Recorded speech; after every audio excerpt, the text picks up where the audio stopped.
Hey guys, good morning to all of you. Welcome to Rashtriya Online Classes. Myself Govind Singh Tanwar और आप पढ़ रहे हैं बायोलॉजी। कैसे हैं सभी? Very good doctor strange, very good very good. चलिए आइए, माइक म्यूट कर रखे हैं। हेलो, अब आ रही है?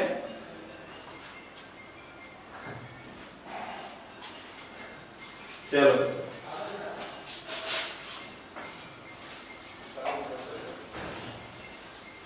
अब करते हैं बच्चों, चलिए शुरू करते हैं। देखो टंग, तो टंग की बात करने वाले हैं आज अपन, हमारी जीभ की बात करते हैं।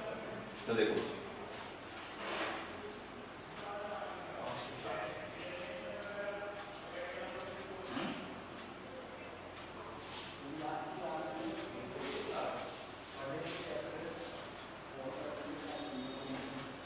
ये देखो, अगर हम टंग की बात करें तो हमारे अब देखो, अब यहाँ पे अगर हम देखें तो सबसे पहले देखो जो आपकी टंग है, उस टंग का सबसे बड़ा फीचर क्या है? देखो फीचर सबसे पहले तो टंग आपके सॉफ्ट पैलेट से अटैच है। मैं कुछ पॉइंट्स भी यहाँ लिख देता हूँ। टंग attached to the soft palate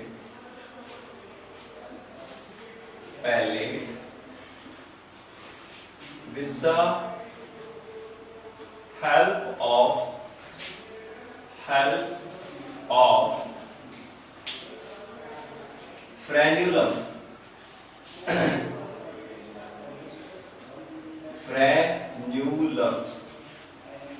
clear है? प्रेजेंट ऑन फ्लोर और बगल के, ठीक है बच्चों। फ्रेन्यूलम क्या है? आपकी जस्ट जीभ के नीचे एक फ्लैप है जिससे वो कनेक्टेड है, उसको हम फ्रेन्यूलम कह रहे हैं। ऐसे फ्रेन्यूलम आपको ऊपर लिप के ऊपर भी दिखाई दे रहा होगा, है ना, जिससे आपका अपर लिप कनेक्टेड है जॉ के साथ में। ओके बच्चों। दूसरा, tongue associated a bone, tongue associated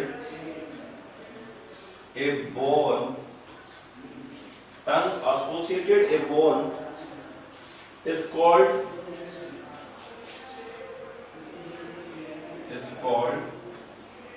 tongue bone,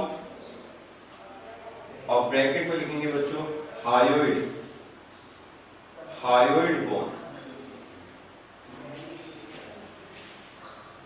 It is also known as collar bone. इसको कॉलर बोन भी कहते हैं। क्या कहते हैं बच्चों? Collar bone. ओके, ठीक है, आगे बात करते हैं इसके अंदर। अब हमारी जीभ का क्या था? जीभ में आपने कल देखा कि जीभ में सब टेस्ट आता है।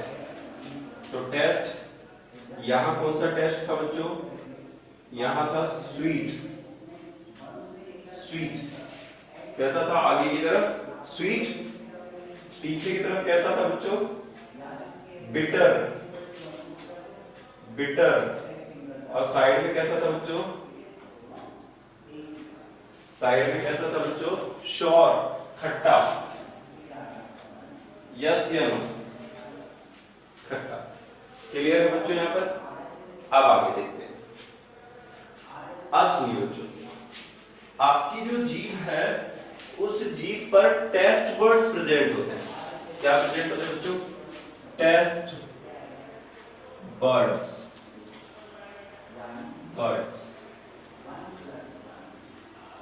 इनको क्या कहते हैं बच्चों? अपन टेस्ट बर्ड्स कहते हैं। और जो टेस्ट बर्ड्स होते हैं, उन टेस्ट बर्ड्स की अगर हम बात करें तो वो कुछ किस तरह के होते हैं वो बताता हूं मैं आप लोगों को। तो देखिए बच्चों, जो टेस्ट बर्ड्स होते हैं, वो टेस्ट बर्ड्स को हम पेपिली भी कहते हैं। पेपिली, ठीक है बच्चों, पेपिली। इनका क्या काम होता है?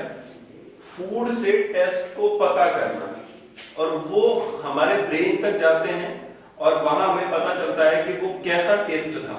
क्लियर है बच्चों? इसके लिए हमें क्या करना होगा, समझना होगा जीभ को कि उसमें कैसे कैसे कहां कहां क्या प्रेजेंट है। तो देखो बच्चों,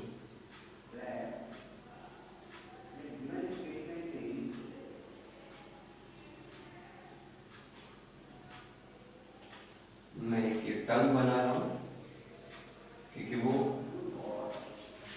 पिंकिश कलर की होती है ना, ऐसी होती है, और मस्कुलर ऑर्गन है। कैसा ऑर्गन है बच्चों ये?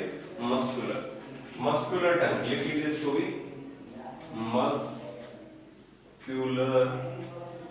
टंग। आपने कभी एंटी ईटर की टंग को देखा है? एंटी ईटर जो चींटियां खाता है, नहीं देखा बच्चों?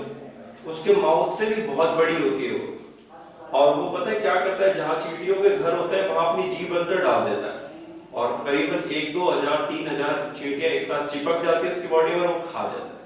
शानदार है, बड़ी। हम भी ऐसा ही करते हैं। चलो अब देखो बच्चों, इसके अंदर अगर हम समझे तो हमारे यहाँ पर टंग पर अलग अलग टेस्ट बर्ड्स हैं। कैसे हैं वो बच्चे, उसको समझिए। देखो देखो, कुछ तो ऐसा वी शेप बनाते हैं,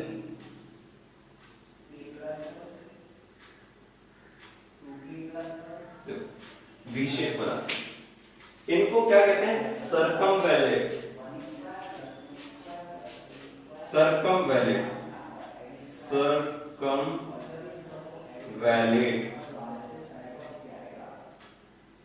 याद रखना, सर्कमवैलेट। ओके, आपका जीभ कुछ ऐसे बटा हुआ होता है फ्लोर से, तो ठीक है। इसके साथ यहां पर साइड में भी होती हैं कुछ ऐसे लीफ लाइक, लीफ लाइक, इन्हें कहते हैं बच्चों फोलिएट। देखो सर्कमवैलेट राउंड शेप की होंगी, राउंड शेप की होंगी। ओके बच्चों, फोलिएट, दूसरा लिख रहा हूं मैं, फोलिएट, फोलिएट।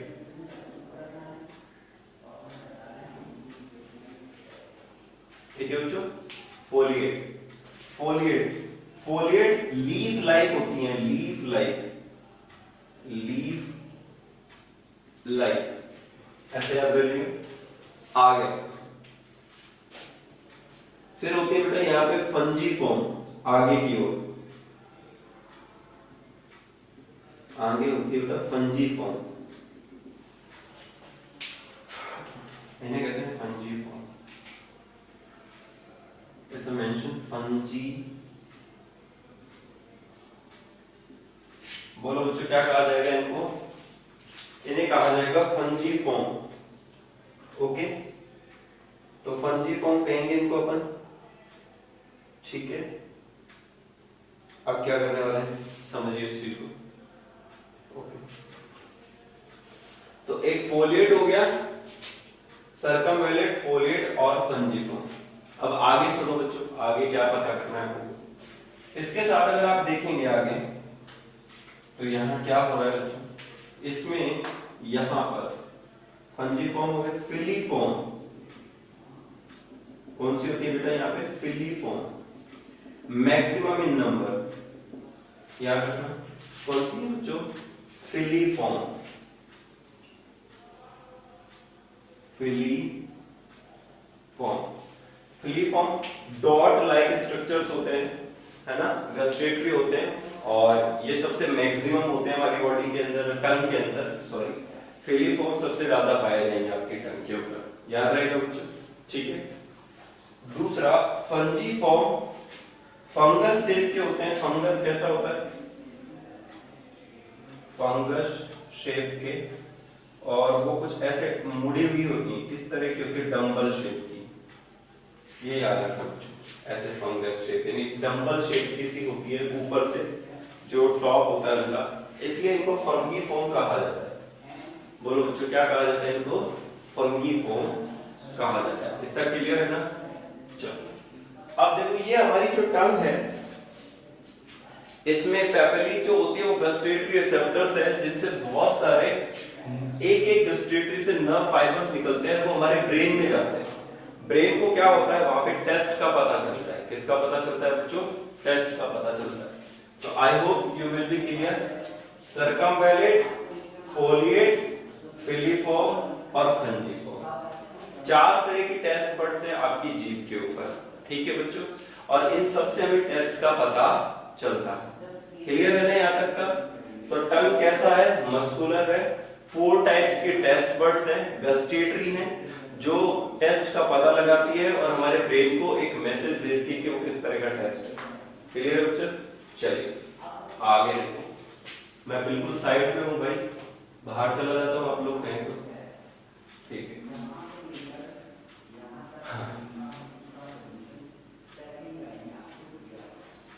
ओके, स्क्रीनशॉट में हमें भी ले लो कभी कभी।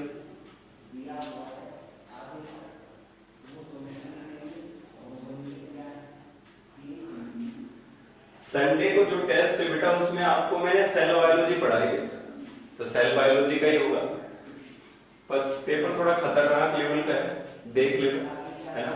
ठीक है, ओके, देख लेंगे। तो यह फंजीफॉर्म, फंगस, फिलीफॉर्म, फोलिएट और सर्कमवैलेट। अब आइए बच्चों, और आप बात करने वाले हैं अपन यहाँ पर किसकी बात करने वाले? अपने विकोबद्रुदंती, क्या बोलते हैं इसको? दांतों की बात करने वाले बच्चों, टीथ्स की बात करने वाले हैं। क्लियर है बच्चों? अच्छा, अब हम जो हमारे टीथ्स की बात करेंगे, तो आपके टीथ्स की क्या क्या कैरेक्टरिस्टिक है उसकी बात करते हैं। तो देखिए कैसे करेंगे, समझो। तो मैं इसे हटा सकता हूं, आर यू कमिटेड? चलिए मैं इसे हटा देता हूं, ये लो।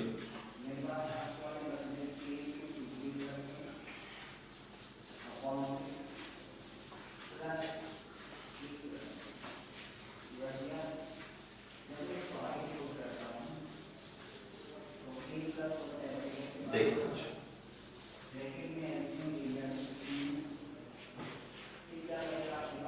अब हम बात करते हैं, हाँ देखो, ह्यूमंस में ह्यूमन डेंटिनेशन,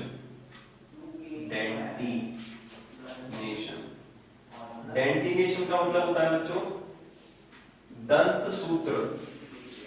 आपका एक दांत होता है और उस दांत का अपन यहाँ पर स्ट्रक्चर पढ़ेंगे। डॉक्टर स्ट्रेंज आपने प्रिपरेशन की है बेटा फाउंडेशंस में, आई होप शायद, हाँ।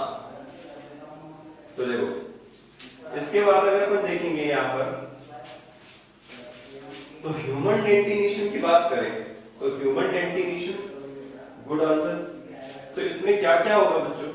देखो सुनो, हमारे पास जो टीथ हैं वो टीथ 4 प्रकार के हैं और 4 तरीके की कैरेक्टरिस्टिक है। देखो पहला क्या क्या लिखें?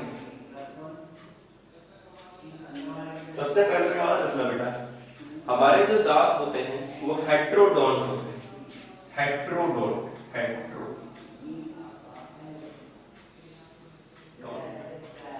दूसरा थीकोडोंट,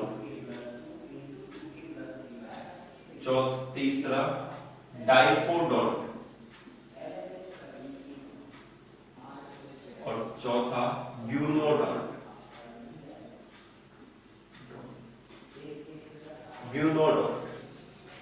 क्लियर है बच्चों? हेट्रोडोंट, थीकोडोंट, डाइफोडोंट और ब्यूनोडोंट, इनको क्या कैसे है समझते हैं, ठीक है? तो जब आप मेडिकल एग्जामिनेशन देंगे तो कुछ लोगों की जब लोअर रैंक रह जाएगी तो उन लोगों को बीडीएस कॉलेज मिलेगा, बैचलर, आप बीडीएस कोर्स कर सकते हो, बैचलर डेंटल सर्जन, ठीक है बच्चों? तो आप लोग दांत वाले डॉक्टर बन सकते हो ना? बन जाएंगे सर। चलिए, तो देखो हेट्रोडोंट का मतलब क्या होता है? हेट्रो का मतलब होता है डिफरेंट टाइप के टीथ हो आपके। कैसे टाइप के टीथ हो बेटा? डिफरेंट। तो हमारे पास 4 टाइप्स के होते हैं, डिफरेंट टाइप, डिफरेंट टाइप क्यों? क्योंकि हमारे दांत चार तरह के होते हैं। पहला इंसीजर, ओके बच्चों, पहला कैसा है? इंसीजर। दूसरा कैनाइन। तीसरा प्रीमोलर,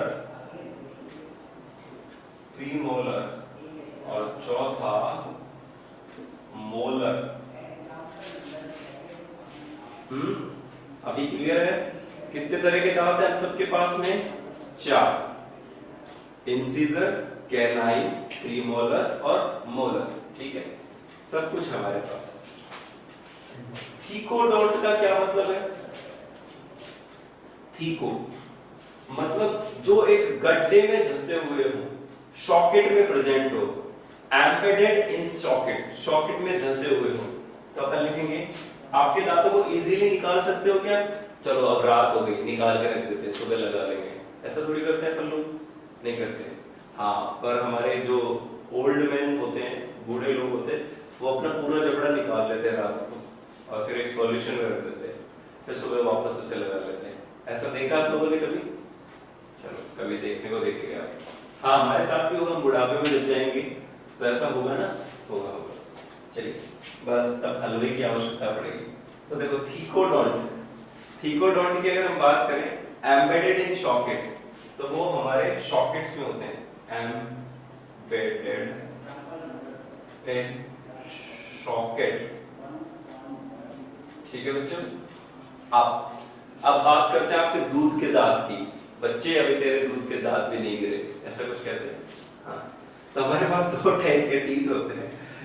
एक होते हैं बेटा मिल्क टीथ और एक होते हैं परमानेंट टीथ। कैसे कैसे होते हैं बच्चों? मिल्क टीथ और परमानेंट टीथ।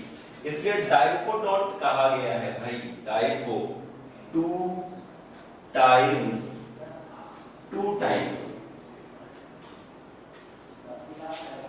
दांत कितनी बार आए आपके बॉडी में?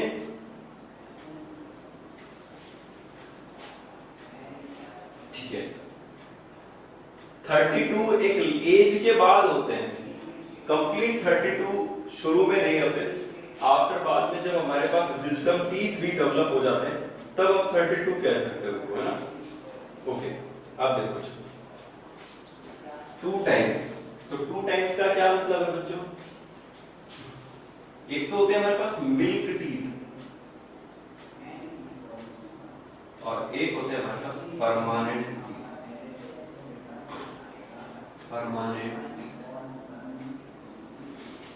क्लियर है बच्चों? मिल्क टीथ और एक परमानेंट। तो एक उम्र के बाद फिर परमानेंट आपका साथ निभाते हैं। ठीक है, बच्चों में मिल्क टीथ गिर जाते हैं और उसके बाद फिर परमानेंटली आपके क्या बोलते हैं उसको, सॉरी, हाँ, फिर आपके परमानेंट टीथ हमेशा रहते हैं। चलो एक क्वेश्चन है आप लोगों से इतना मेरा, पहली बार हमारे दांत, हाँ लगभग पहली बार हमारे दांत जो बच्चों में होते हैं वो किस एज के बीच में आते हैं? यानी किस मंथ में या किस ईयर के बीच में आते हैं? बच्चा जब पैदा हो जाता है तो उसके बाद कौन से दांत सबसे पहले डेवलप होते हैं? ठीक है बेटा, आप लोग ये बताइए मुझे।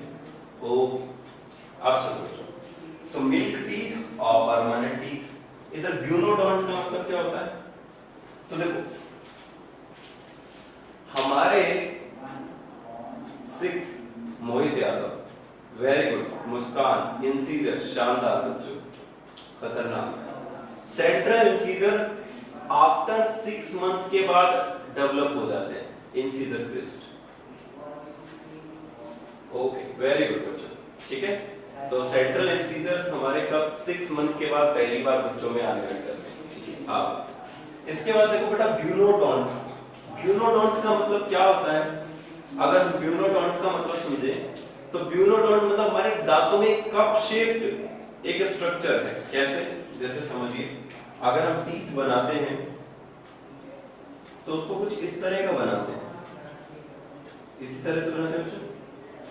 तो देखो इसमें अगर आप यहां देखेंगे,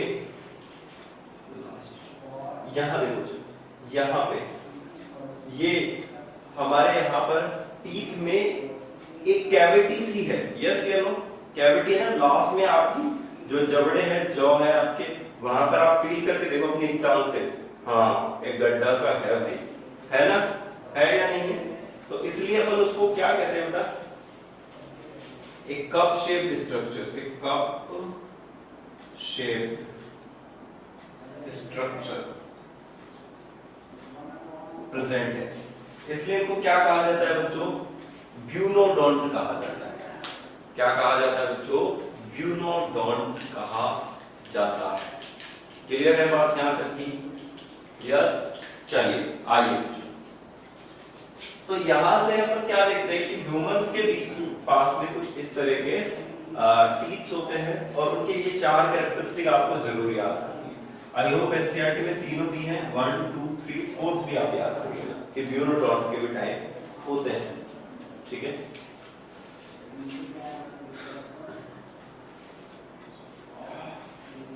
अब आइए बच्चों, इसके साथ में हम देखेंगे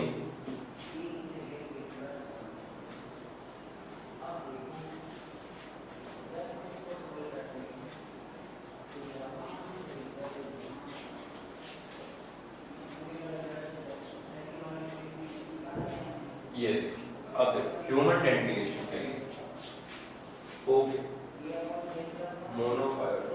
मोनोफाइडोन जो एक बार ही दांत आते हैं कंप्लीटली, ठीक है? हमने ये बताया क्या पूछा? Enamel is made up of, बेटा एक हार्डेस्ट मटेरियल है जो जैसे सीमेंटिंग जैसा प्रोडक्ट ही होता है इनेमल, जो हमारे टीथ पर प्रेजेंट होता है और वो उनको प्रोटेक्शन देता है काफी देर तक, ठीक है? लॉन्ग टाइम तक। आगे से बच्चों, अब देखो आप लोगों ने ह्यूमन डेंटिनेशन सुना है, तो देखो ह्यूमन डेंटिनेशन में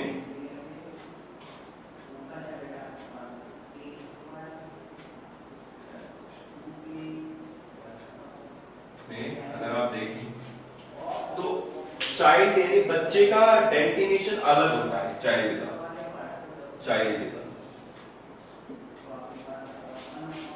2 1 0 2 2 1 0 2। क्लियर है बच्चों? इसको अपन किससे कैलकुलेट करते हैं? 2 से। ये अलग ही मैथमेटिक्स है थोड़ा साइंस का, है ना? जो का ऐसे डिवाइडेशन की वजह से ऐसा होता है, ठीक है? आप ज्यादा मैथ मत लगाना इसमें। 2 और 1 3 3 2 5 5 2 10 2 1 2 2 2 4। अरे क्या कर दिया? 2 1 3 3 2 5 5 2 10, तो 10 हो गए बच्चों। अब हम मैथमेटिक्स में 10 कैंसिल कर देते, एक आ जाता। अब यहाँ पे आपको उसको ऐड कर देना है। कितना कर देना है बच्चों? ऐड कर देना। तो 20 टीथ्स किसमें होंगे? बच्चे में, चाइल्ड में। चाइल्ड का अगर आपको डेंटिनेशन फॉर्मूला देखने को मिले तो वो ये, इसको कैसे शो करते हैं? इंसिजर, कैनाइन, प्रीमोलर और मोलर्स। ओके बच्चों, ठीक है? अब एक एडल्ट का देख लेते हैं।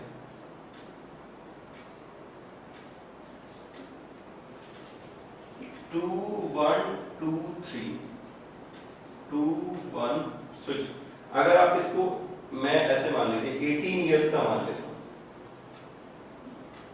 2 1 2 2 2 1 2 2 1 3 3 2 5 5 2 7 14 28 का। आई होप अब आपको आंसर मिल रहा होगा बेटा। देखो जब हम छोटे थे, छोटे बच्चे थे, 5-10 साल की बात कर रहा हूं, तब हमारे पास टोटली कितने टीथ थे बेटा? 20। जब हम 18 साल तक आए तो हमारे पास कितने टीथ डेवलप हुए? 28। इंसिजर, कैनाइन, प्रीमोलर और मोलर। ये बेटा 14 से 18 का रेंज माना जाता है, है ना? 14 to 18 का, है ना? इसके बाद अगर अपन देखें, अगर हम बहुत बड़े हो गए और अब हम पूरे बूढ़े होने वाले 30-35 साल के, तो उस वक्त हमारे पास जो टीथ होंगे वो कैसे होंगे, उसको समझिए।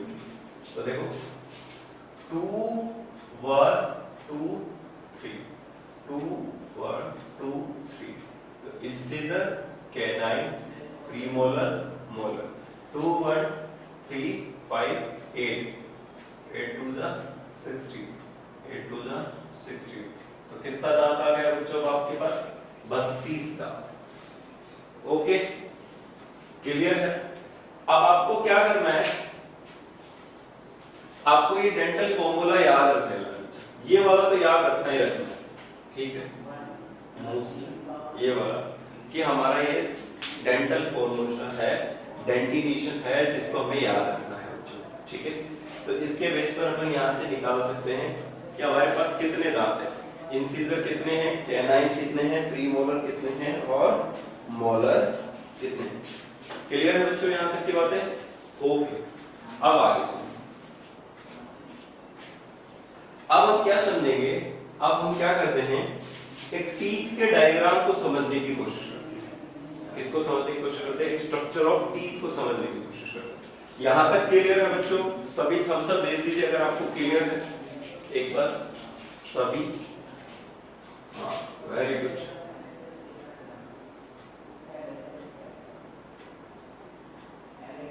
ओके, ठीक है, थैंक यू सो मच। चलिए, where Himanshu today? Himanshu, Himanshu is here. Okay, ठीक है। अब आइए बच्चों, अब अपन समझते हैं आगे इसी चीज को कि हमें क्या समझना है। अब हमारे पास एक स्ट्रक्चर होना चाहिए टीथ का एक स्ट्रक्चर होना चाहिए, उसे समझते हैं अपने यहाँ। तो देखिए इसको मैं बता देता हूं। हाँ, अच्छा एक बात बताओ बच्चों, छोटा सा एक चीज पूछना था। अगर चाइल्ड का जो फॉर्मूला हमने लिखा तो मैं इसे 2102 लिखता हूं, क्या मैं इसे 2120 लिख सकता था? यस या नो? ऐसा क्यों किया बताइए? क्या लिख सकते थे अपन इसको? 2102 की जगह 2120 लिख सकते थे क्या? यस या नो? नहीं लिख सकते। क्यों बच्चों? इंसिजर, कैनाइन, प्रीमोलर और मोलर, तो ये जो मोलर्स होते हैं डेवलप हुए, इसके बाद अपन देखते हैं कि इनका प्रीमोलर्स का फॉर्मेशन होता है, कन्वर्सेशन होता है एक तीसरे से, कि वो चेंजेस हो जाते हैं अपने फंक्शन के बेस पर। आइए, कंफ्यूज नहीं करते हैं आपको। अब अपन समझते हैं आगे एक टीथ का स्ट्रक्चर। चलिए, स्ट्रक्चर ऑफ टीथ समझते हैं। देखिए, हाँ, अब ब्लू कलर का बना दें, बना देते हैं। ये हमारा टीथ है, ये उसका क्राउन, ये उसका हेड, नेक, नहीं, और थोड़ा सा अच्छा कर देते हैं।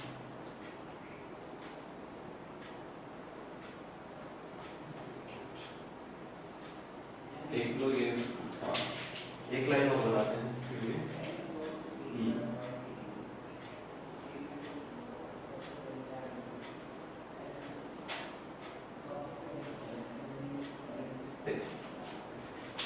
इसको कैसे करना है, यहाँ पर भर देते हैं अपन इनेबल, ये इनेबल है। Okay okay, this is enable.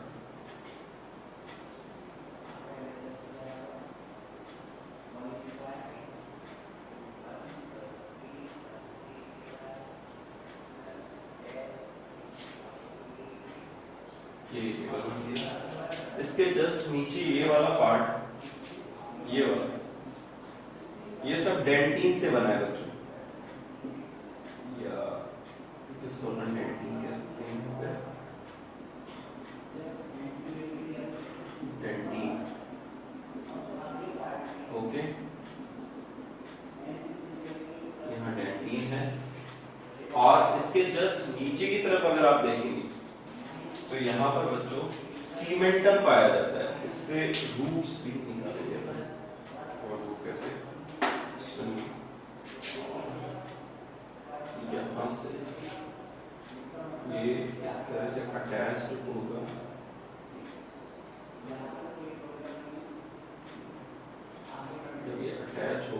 ऐसा एक क्वाड बनाएगा, ओके, ये यहीं से अटैच हो जाएगा और इसमें से रूट्स बाहर निकलेंगे। क्या निकलेंगे बाहर बच्चों?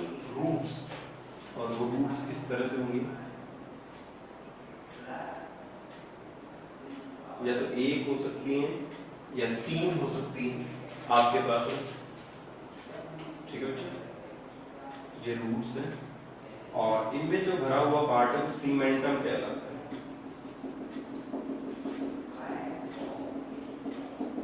देखिए, this part is known as crown, इसको क्राउन कहते हैं। क्या कहते हैं बच्चों इसको? क्राउन। दिस इज हेड और this part is known as neck. इसे क्या कह रहे हैं बच्चों? नेक कह रहे हैं। एक को नेक, उससे ऊपर हेड और फिर है क्राउन। अब बेटा इसका नेमिंग करते हैं क्राउन। तो क्राउन पर सबसे ऊपर की तरफ जो एक टफ कवरिंग है वो है बच्चों इनेमल। इनेमल, ठीक है। इनेमल क्या है बच्चों? इनेमल एक ऐसा हार्ड कवरिंग है आपके बॉडी के अंदर जो आपके टीथ को प्रिवेंट करता है हर चीजों से और लॉन्ग टाइम तक ये चलता रहता है, ठीक है। इनेमल। इसके बाद टीथ में जो व्हाइटिश कलर का होता है उसे तो कहते हैं बच्चों यहाँ डेंटिन। डेंटिन कौन बनाता है? डेंटिन बनाने के लिए हमारे पास ओडेंटोब्लास्ट सेल्स होती हैं, याद रखना बच्चों। कौन सी सेल्स होती है? ओडेंटोब्लास्ट सेल्स होती है बच्चों। क्या होती है? ओडेंटोब्लास्ट सेल्स होती है जो डेंटिन का सीक्रेशन करती है। इसके बाद आप देखोगे बच्चों तो यहाँ पर ये जो प्रोडक्ट है ये यहाँ देखेंगे, इसको सीमेंटम कहते हैं। क्या कह रहे हैं बच्चों इसको? सीमेंटम।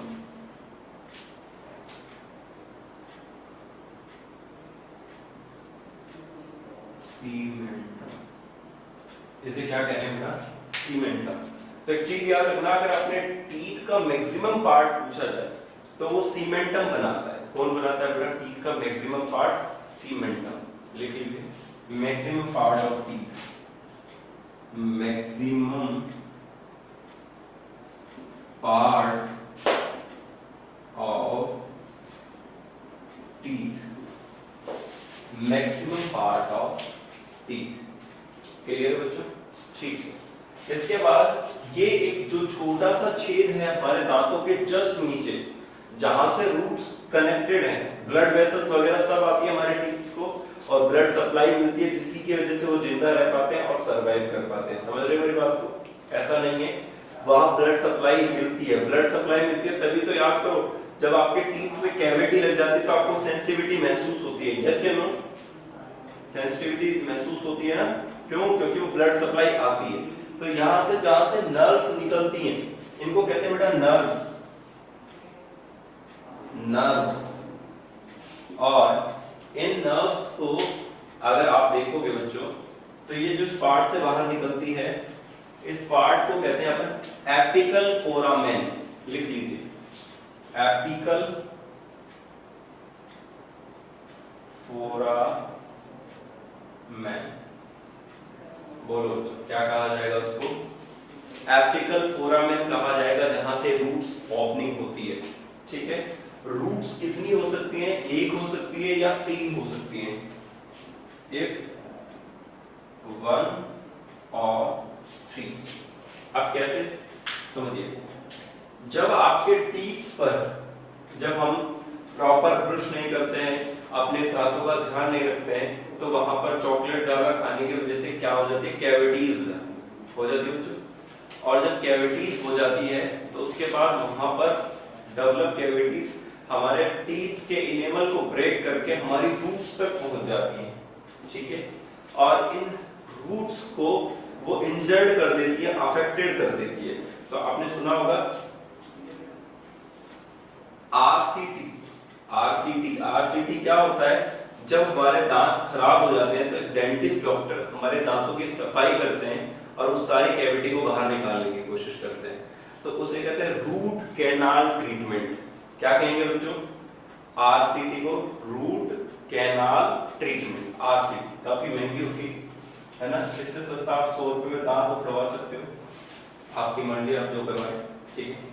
तो रूट कैनाल ट्रीटमेंट होता है जिसमें काफी देर तक आपके दांत की सफाई की जाती है, और सफाई करने के बाद फिर उसमें कुछ ये सीमेंटल जैसा प्रोडक्ट भर के फिर आपके टीथ को कवर कर दिया जाता है वापस से, जिसे अपन प्लेट कह सकते हैं। वो प्लेट होती है कि स्टील की, उसके ऊपर फिर वो एक सीमेंट का, कैल्शियम कार्बोनेट का बना करके क्राउन चढ़ा दिया जाता है टीथ के ऊपर, जिससे वो काफी लंबे टाइम तक हमारे टीथ को प्रोटेक्शन करता है। तो इसलिए अपने दांतों का बिल्कुल ध्यान रखें, उन्हें खराब होने से बचाएं बच्चों। ओके, आज हमने जो डिस्कस किया वो माउथ पार्ट में हम पैलेट पढ़ चुके हैं, हमने टंग की बात कर ली है, हमने टीथ की बात कर ली है। अब हम नेक्स्ट क्लास में जो पढ़ेंगे वो बेटा, एक तो हम फेरिंग्स के बारे में पढ़ेंगे, ईसोफेगस को डिस्कस करने की कोशिश करेंगे। आई होप आपको समझ में आ रहा है। आप एनसीईआरटी को साथ साथ पढ़ते जाएं, एक्स्ट्रा इंफॉर्मेशन को ऐड करते चले जाएं, और कोई डाउट्स है तो आप यू कैन आस्क मी। आज के लिए अपन इतना ही करते हैं और फिर कल पढ़ेंगे। Thank you so much, goodbye बच्चों।